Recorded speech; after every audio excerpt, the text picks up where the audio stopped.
India-UK Adopt Roadmap 2030. Elevate relations to comprehensive strategic partnership. PM Modi and Boris Johnson also discussed the COVID-19 situation and ongoing cooperation in the fight against the pandemic, including the successful partnership on vaccines. India and the UK on Tuesday adopted the ambitious Roadmap 2030 during the virtual summit between Prime Minister Narendra Modi and his British counterpart Boris Johnson to elevate bilateral ties to a comprehensive strategic partnership. The road will pave the way for a deeper and stronger engagement over the next 10 years in key areas of people to people contacts, trade and economy, defense and security, climate action and health, said the statement. In a tweet, Prime Minister Narendra Modi wrote, "We welcomed the launch of Enhanced Trade Partnership as a roadmap to a comprehensive FTA with a target to move more than double the bilateral trade by 2030. We also agreed upon several new initiatives in health, technology, energy, etc." British Prime Minister Boris Johnson said the UK and India share many fundamental values. The UK is one of the oldest democracies and India is the world's largest. We are both committed members of the Commonwealth and there is a living bridge uniting the people of our countries. The two leaders discussed the COVID-19 situation and ongoing cooperation in the fight against the pandemic, including the successful partnership on vaccines. 9 MOUs declarations were agreed, announced at the summit in the areas of enhanced trade partnership, global innovation partnership, India-UK migration and mobility partnership.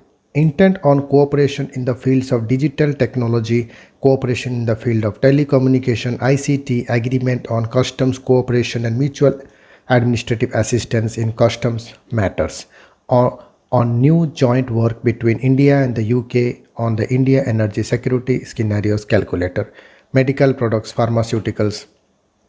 To a question on whether if AstraZeneca vaccine would be produced in the UK, at the briefing held by the Ministry of External Affairs in India, Joint Secretary Europe Sandeep Chakravarti responded in the affirmative.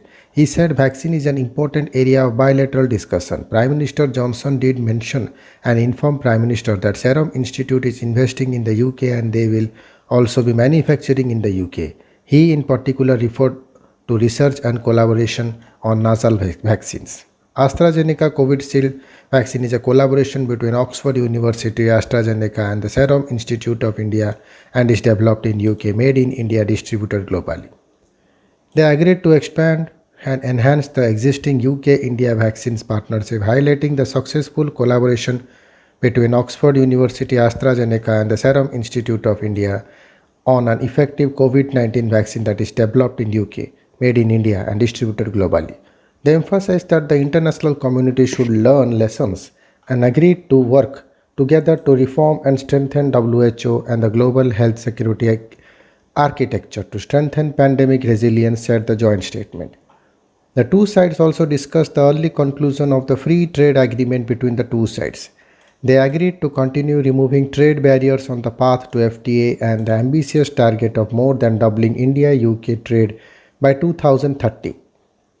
To a question whether if there is a timeline, the Indian diplomat said, FTAs are long drawn out discussion, but today the two leaders agreed that they will not draw it out for too long and it was our mutual interest to conclude FTA at an early date. He added the enhanced trade partnership has basically 3 elements. One of the market access part where both sides agreed to facilitate access. Second is the roadmap to conclude the pre-FTA talks. The deadline is by the end of this year. Early of the middle of next year, both sides have agreed for an interim trade deal and continue the discussions for the FTA.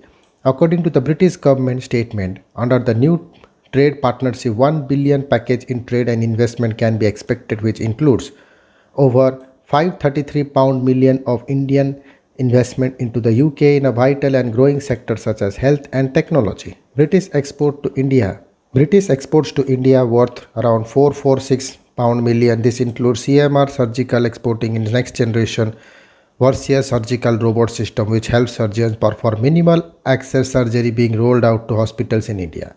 £200 million of this deal will support low carbon growth. The package will create more than 6,500 new jobs around the UK.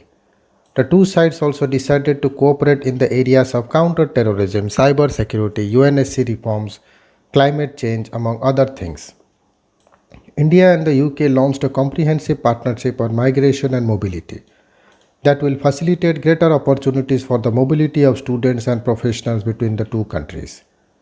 The agreement was signed between External Affairs Minister of India Dr. S. Jaishankar and UK Home Minister Preeti Patel. To a question on whether it was an agreement to ensure that India takes back illegal migrants from UK, Sandeep Chakravarti explains that India does not encourage illegal migration and this agreement will provide opportunities for legal migration.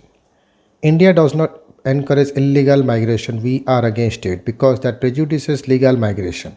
Mobility and Migration Partnership is a comprehensive document where we will take back Indian nationals who are undocumented or are in distress or not being given nationality or residence permit. Have to take back and we will do that. The agreement systemizes that and provides opportunity for legal migration. The leaders also discussed economic offenders and the issue of extradition of fugitives Vijay Mallya and Nirav Modi. The Joint Secretary West said they discussed the extradition of economic offenders and Prime Minister Modi said the economic offenders must be sent back to India at the earliest for trial. Prime Minister Johnson said that he faced some legal hurdles because of the criminal justice system in the UK, but he was aware of it and they will do whatever it takes to make sure these people are extradited at the earliest. The summit took place in the virtual format in the wake of COVID-19 situation. Prime Minister Modi expressed his desire to be able to welcome Prime Minister Johnson in India at his convenience after the situation stabilizes. Prime Minister Johnson also reiterated his invitation to Prime Minister Modi to visit UK for the G7 summit. Thank you.